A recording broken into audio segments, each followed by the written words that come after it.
नमस्कार, मैं हूं शैलेंद्र सन्नी और आप देख रहे हैं न्यूज़ एवन। लेकर के आया हूं मैं खबरों का पंचनामा। खबर का पंचनामा मैं उस खबर का कर रहा हूं जो विगत 24 दिसंबर को सुबह 6:30 बजे पूर्णिया जिला के धमदाहा थाना क्षेत्र के उट्टल टोल स्थित तेलिहारी गांव में घटी थी, लेकिन अब तक उस घटना का खुलासा नहीं हो सका है।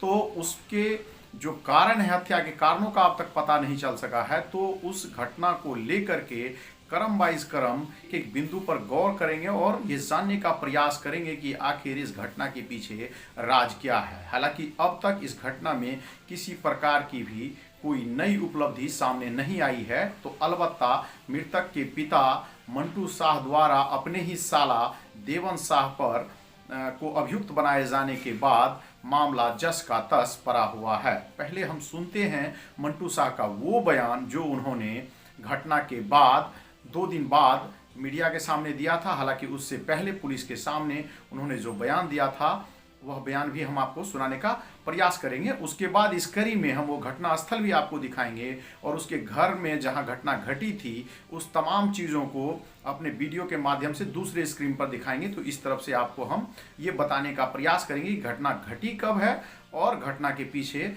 क्या कारण है, क्यों अभी पहली अब तक बनी हुई है यह घटना, उसमें क्या क्या बिंदु है जिस पर अब तक गौर नहीं किया जा सका है। तो पहले सुनिए आप मंटू शाह का बयान।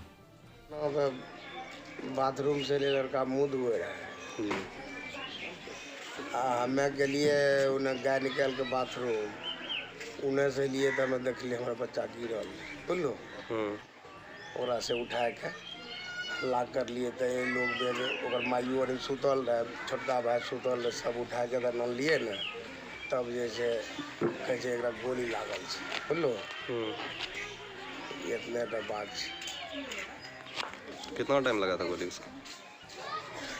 गोली टाइम तो नहीं देखने है, लेकिन 6:30 या 6 के ही लगभग सुबह में 6 साढ़े 6 में ना रोजे सब्जी ना मिल जा रहे बच्चे और हमें ना सब्जी ना मिल जा रहा है। अब पहले जाके छोटका बेटा से दुकान खोले रहे, हमें इन्हें से पहुँच जा रही है उठने बोलिए भाई इतना तो बैठल रही। जब उसको गोली लगा था उस समय आपको आवाज़ उन्हें सुनाई नहीं दिया था का गोली का?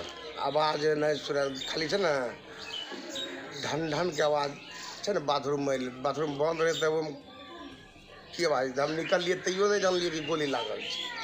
घर में कोई नहीं जान रहा, गोली की आवाज़ तो बहुत ज़बरदस्त सुन लेते, ढन ढन के आवाज़ सब सुन लेते ढन ढन।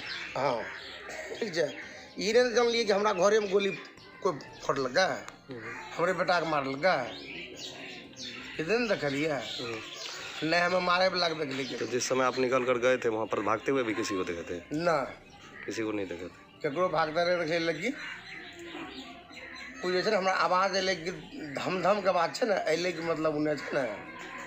उधर पीछे का रास्ता तो आपका बंद है पूरी तरह से, पीछे जिधर बात नहीं। अच्छा, उधर खुला है। उन्हें पूरा बाँसे से बाबू यहाँ से वहाँ तक अच्छा, उन्हें पूरा बिहार से उन्हें बोलो। बाकी जितना देखबे उतने रन कहबे, हमें केकरो नाम किया कहे तुम्हें। आपको क्या लगता है, आपको किसी पर शक भी है इस कैसे घटना हुई है? देखो शक हम जब तक नहीं देख लिए तो केना केकरो नाम कहबे बोलो। केकरो फंसबे के तोरे नाम कहबे तो फंस जबो, कहबे कि यही मारा था तोरा तुरंत पकड़ लेते पुलिस। केकरो नाम किया कहबे बोलो। केकरो नाम जब नहीं देख लिए तो केना कहबे हमें, जकर नाम कहबे ओकरा फंस जेते बोलो। क्या नाम हुआ आपका? बाकी हमारा तो जब हम क्या हुआ आपको? 24 दिसंबर को जिस तेलिहारी में गोलीकांड हुई थी पप्पू शाह का, ये पप्पू शाह का वही दरवाज़ा है और कुर्सी के ठीक सामने एक छोटा सा जो रास्ता आपको दिख रहा होगा वही रास्ता है जिसके रास्ते लोग सड़क के रास्ते अंदर जा सकते हैं। हालांकि एक दूसरा रास्ता पीछे से भी बता रहे हैं और ये घटना स्थल है और ये गैलरी है, वही गली है। अगर आगे से किसी को आना है तो इसी गली होकर के आना है, घर के बीचों। फिलहाल घटनास्थल से सुनिए क्या कह रहे हैं मंटू शाह।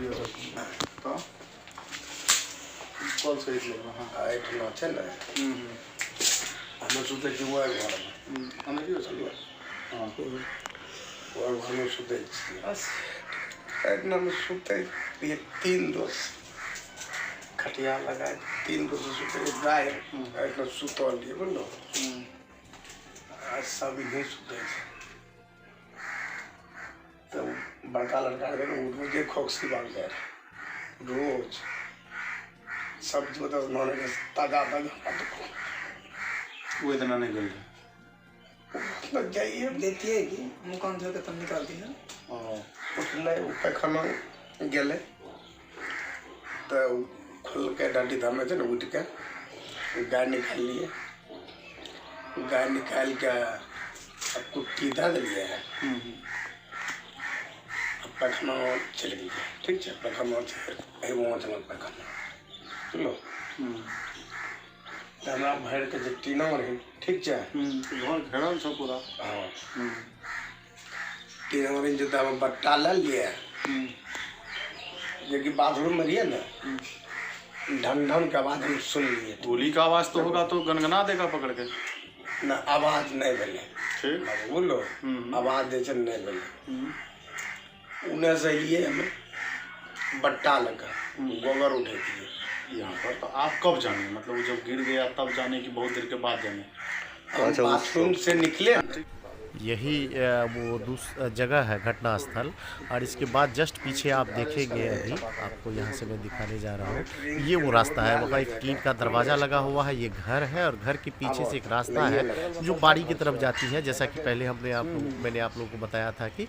और ये वो बाथरूम है जिसमें मंटू शाह घटना के समय होने की बात बता रहे हैं। और ये पीछे से एक रास्ता है जिसके रास्ते अगर बदमाश को भागना होगा तो संभवतः इसी टाट फूस के रास्ते को चीर कर। आपने मंटू शाह के बयान में सुना कि सुबह 6:30 बजे के करीब 24 दिसंबर को वो बाथरूम में थे जब उसके बेटे को गोली लगी। और वह जब बाथरूम पर आए तब उन्होंने देखा कि उनका बेटा चापाकल के पास गिरा हुआ था। तब तक उन्हें इस बात का इल्म नहीं हुआ कि उनके बेटे को गोली लग चुकी है। वह अपने बेटे पप्पू शाह को उठा करके गैलरी ले गए। वहां ले जाने के बाद जब लोगों ने कपड़ा उघाड़ के देखा तब उन्हें यह आभास हुआ कि उनके बेटे को गोली लग गई है और बेटे की मौत हो गई है। लेकिन यह जो घटना है, इस घटना में कई सवाल अनसुलझे हैं जिसका जवाब अब तक ना तो पुलिस को मिली है और ना ही लोगों को मिली है, जिस वजह से यह घटना अब तक अबूझ पहेली बनी हुई है। आखिर क्यों पप्पू शाह की हत्या हुई है और किसने पप्पू शाह की हत्या की है? जब हत्या हुई है तो कातिल भी कोई होगा और कातिल कौन है इसका पता अब तक पुलिस को नहीं चल सका है। अलबत्ता पुलिस के पास अभी जो जमा पूंजी है, जिस विषय पर पुलिस अनुसंधान कर रही है, वह यह है कि घटना की तिथि को पहले तो मंटू शाह, मृतक पप्पू शाह के पिता, किसी प्रकार की भी बयान देने से गुरेज कर रहे थे तथा किसी को भी के ऊपर आरोप नहीं लगा रहे थे, मामला ही दर्ज नहीं करवाना चाह रहे थे। लेकिन पुलिस द्वारा काफ़ी पूछताछ करने के बाद लगभग 1.5 घंटे के बाद मंटू शाह जब मामला दर्ज कराने के लिए तैयार हुए तो उन्होंने अपने ही साला धमधा थाना क्षेत्र के ही चंद्रही गांव निवासी देवन शाह को इस घटना में अभियुक्त बनाया है। लेकिन उसके बाद क्षेत्र में चर्चाओं का बाजार गर्म है तो इस घटना को लेकर के तरह तरह का सवाल भी उठ रहा है। सवाल उठना लाजमी भी है क्योंकि घटना जहां घटी है वह एक बहुत ही महफूज जगह है। वह मंटू शाह का घर है जहां पर सब्जी विक्रेता 24 वर्षीय पप्पू शाह को गोली मारे जाने की बात कही जा रही है। लेकिन इसमें बड़ा सवाल है कि आखिर इतने महफूज जगह में सुबह के 6 बजे अपराधी आया कहां से? और जब अपराधी आया 4 गोली चलाई, 3 गोली पप्पू शाह के शरीर में लगी हुई है और पुलिस ने घटनास्थल से 4 खोखा भी बरामद किया है, तो आखिर अपराधी भागकर चले कहां गए? क्योंकि आखिर जो हत्यारा बाहर से आया था या जो भी हत्यारा था वह अचानक से गधे के सिर से गायब हुए सिंह की तरह कैसे कहां चंपत हो गए? क्यों लोगों ने नहीं देखा? क्यों उनके भागने की आवाज नहीं सुनी? क्या घटना का जो समय बताया जा रहा है 6:30 बजे का, ठीक उसी समय पप्पू शाह की हत्या हुई है या कभी और पहले या उसके बाद? लेकिन पुलिस को जो सूचना मिली उसके अनुसार पुलिस घटनास्थल पर पहुंची, वहां से खोखा बरामद किया, बाद में लाश को कब्जे में लेकर के पोस्टमार्टम के लिए भेज दिया है। उसके बाद से यह सवाल उठने लगा है। आपको बताते चलें कि जिस जगह पप्पू शाह को गोली मारी गई है वहां जाने का एकमात्र रास्ता मंटू शाह के घर में जो लोहे का दरवाजा लगा हुआ है उस दरवाजे के रास्ते से है। तो दूसरा जो रास्ता जिसे मंटू शाह कह रहे हैं कि संभवतः अपराधी पीछे बांस के बीट के तरफ से भाग निकला है, वह हो सकता है। लेकिन वहां भी जहां मंटू शाह की जमीन की सीमा समाप्त होती है वहां पर टाट बांस से घेरा हुआ है। तो जो चापाकल जहां घटनास्थल बताया जा रहा है वहां आने के लिए पहले उसे टीन का जो एक घर बना हुआ है, जो संभवतः मंटू शाह के गाय रखने का गोहाल है, जहां मंटू शाह घटना की पूर्ण रात्रि में सोए हुए थे, वहां भी एक गेट लगा हुआ है। वहां भी आने के लिए अपराधी को वो दरवाजा खुलवाना पड़ेगा या खोलना पड़ेगा। घटना को लेकर के मंटू शाह का कहना यह है कि वो जिस समय इसको गोली लगी वो बाथरूम में थे। हालांकि गोली चलने की आवाज सुनने से वो इनकार कर रहे हैं। वो वहां से आए, उसके बाद उन्होंने जो मवेशी रखने वाले घर में जो गोबर था उसे उठा करके बाहर फेंका, उसके बाद हाथ धोने के लिए आए, तब उन्हें यह पता चला कि उनका बेटा चापाकल पर गिर गया है। इस बीच कोई व्यक्ति वहां नहीं पहुंचा। घर के किसी सदस्य ने पप्पू शाह को ना गिरते देखा, ना गोली चलाते देखा, ना किसी को भागते देखा। तो बड़ा सवाल यह है कि क्या हत्यारा सड़क के रास्ते मुख्य दरवाजा जहां लोहे का दरवाजा लगा हुआ है उस रास्ते से आए थे? तो उन्हें कब पता चला कि दरवाजा खुल चुका है? क्योंकि ठंड का मौसम है, सुबह 6:30 बजे का समय बताया जा रहा है। उस समय आखिर कातिल था कहां, जो इस मौके के तलाश में था कि कब वह दरवाजा खुलेगा और कब वह अंदर घुसेगा। लेकिन अंदर घुसने के बाद वह आखिर कहां रुका हुआ था उसे पता भी नहीं। उसे कैसे पता चला कि अब पप्पू शाह चापाकल पर हाथ धोने के लिए जा रहे हैं? बताया जा रहा है कि उससे पूर्व पप्पू भी बाथरूम गया था और वहां से निकल के वो हाथ धो रहा था जब वह चापाकल पर गिर गया। क्या पप्पू शाह के हत्यारे को इस बात का इल्म था कि सुबह 6:30 बजे या 6 बजे पप्पू बाथरूम से निकलकर हाथ धोने के लिए जाएगा और वह उसके लिए मुफीद समय होगा जिस समय उसके अपना शिकार बनाया जा सकता है? लेकिन इस सवाल का जवाब तो अब तक नहीं मिल पाया है। चूंकि अगर ऐसी घटना घटी है, कोई पप्पू शाह को एग्जैक्ट समय में अगर मारना चाह रहा था तो उसे रेकी कर रहा होगा। लेकिन जहां वो उससे मारने का जगह बनाया गया है उस जगह पर जाना खतरे से खाली किसी सूरत में नहीं है, क्योंकि वह बहुत ही महफूज जगह है और मंटू शाह के घर के अंदर का हिस्सा है। पक्का का घर समाप्त होता है, उससे मात्र 10 फीट की दूरी पर चापाकल है। तो चापाकल के आगे भी 15-20 फीट तक उनके टीन का एक घर बना हुआ है जो चारों तरफ से घेरा हुआ है। हत्यारे को कैसे पता चला कि पप्पू शाह का रूटीन क्या है? खैर, ये इस सवाल का जवाब हम बाद में तलाशेंगे। लेकिन इससे बड़ा सवाल यह है कि आखिर सब्जी विक्रेता पप्पू शाह के खून का प्यासा कौन हो गया था जो पप्पू की जान लेना चाह रहा था पहले से ही, और उसने यह तैयारी कर रखी थी जिसकी किसी को भनक तक नहीं लगी? यह बड़ा सवाल है। फौरी तौर पर अभी मृतक पप्पू शाह के अपने मामा देवंश शाह पर थाना में मामला तो दर्ज करा दिया गया है। लेकिन बड़ा सवाल यह है कि देवंश शाह की पप्पू से आखिर ऐसी कौन सी अदावत थी जो अपने ही भांजे की जान लेने के लिए वो आतुर हो गए थे? दूसरा सवाल यह है कि जिस रुपये की लेन देन की बात मंटू शाह ने अपने साला द्वारा किए जाने के बाद दोनों के बीच हुए टकरार की बात कर रहे हैं, वह लेन देन, रुपये की लेन देन हुआ किसके साथ था? क्या मंटू शाह के साथ हुआ था या फिर उसके पुत्र सब्जी विक्रेता पप्पू शाह के साथ हुई थी? और अगर रुपये की लेन देन हुई थी तो वह किस हद तक बात आगे बढ़ गई थी जिसमें इतनी बड़ी घटना को अंजाम देने के लिए कोई सोच सकता है? क्या मृतक पप्पू शाह के मामा देवंश शाह को यह भी इल्म नहीं हुआ था कि रुपये की लेन देन में तकराहट होने के बाद अगर इस तरह की घटना घटती है तो वह संभवतः इस मामले में फंस जाएंगे और या जो घटनास्थल चुना गया है वहां वह पकड़े भी जा सकते हैं? इस सवाल का जवाब अब तक नहीं मिला है। तो वहीं मृतक पप्पू शाह के पिता मंटू शाह इस पर और कुछ कहने से गुरेज कर रहे हैं। उससे पूर्व पुलिस को जो बयान मंटू शाह ने दिया था उसमें यह भी कहा था कि इस पैसे की लेन देन को लेकर के जो लड़ाई हुई थी उसके बाद थाना में भी मामला दर्ज हुआ था। लेकिन अब तक के पड़ताल में थाना में ऐसा कोई मामला सामने नहीं आया है जिसमें देवंश शाह एवं मंटू शाह या देवंश शाह का अपने भांजे पप्पू शाह के साथ कोई झगड़ा हुआ हो जिसको लेकर के मामला थाना तक पहुंचा हो। ये बात यहां पर समाप्त हो गई। तो बड़ा सवाल यह है कि आखिर पप्पू शाह का कातिल है कौन? किसने पप्पू शाह के सारी गतिविधि की जानकारी दी? और अगर हत्यारा पप्पू शाह के घर के अंदर की सारी गतिविधि की जानकारी बातों को समझ रहा था तो फिर वह उसके घर तक पहुंच कैसे रहा था? क्या वह घर में पुरुष से घात लगा के बैठ रहा था या पप्पू शाह के घर उस हत्यारे का आना जाना था?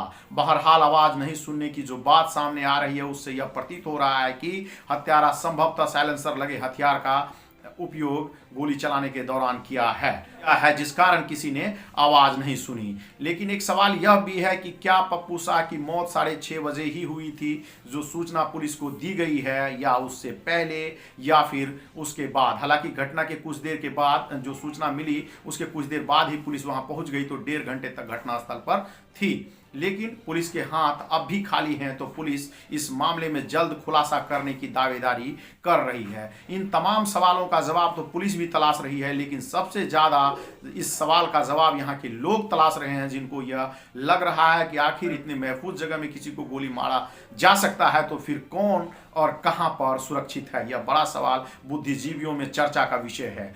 तो क्या अपराधी साइलेंसर लिए हथियार लेकर के शहर में घूम रहे हैं जिसे पुलिस नहीं पकड़ पा रही है? और अगर ऐसा है तो यह निश्चित रूप से लोगों के लिए चिंता का विषय है, जिस पर लोग चर्चा भी कर रहे हैं। हालांकि पुलिस की यह दावेदारी है कि इस घटना में कई अन्य बिंदु हैं जिसे पुलिस जांच कर रही है, तो कई तथ्य भी सामने आए हैं जिसका खुलासा पुलिस जल्द करेगी, तो इस घटना से तमाम पर्दा को उठाएगी। बहरहाल जो भी हो, जिस तरीके से पप्पू शाह की हत्या हुई है उसके संदेह के घेरे में कई आसपास के लोग आ रहे हैं, तो कईयों के जहन में यह भी सवाल है कि पप्पू का हत्यारा कोई उनका अपना करीबी है। इस घटना से जुड़ी दूसरी खबर का खुलासा हम अगली कड़ी में करेंगे। इस कड़ी में फिलहाल इतना ही और मुझे यहाँ से विदा दीजिए, लेकिन जल्द ही 2 से 3 दिन के अंदर में इस घटना से जुड़ी तमाम तथ्यों को आपके सामने ला करके रखूंगा और यह बताऊंगा कि आखिर इस घटना में कातिल है कौन। फिलहाल मुझे यहाँ से विदा दीजिए और आप बने रहिए हमारे चैनल न्यूज़ A1 के साथ। और अगर आप लोगों ने मेरे इस चैनल को सब्सक्राइब नहीं किया है तो कृपया सब्सक्राइब करें, बेल आइकन को दबावें, लाइक करें, शेयर करें, कमेंट करें और आप बने रहें हमारे साथ। धन्यवाद।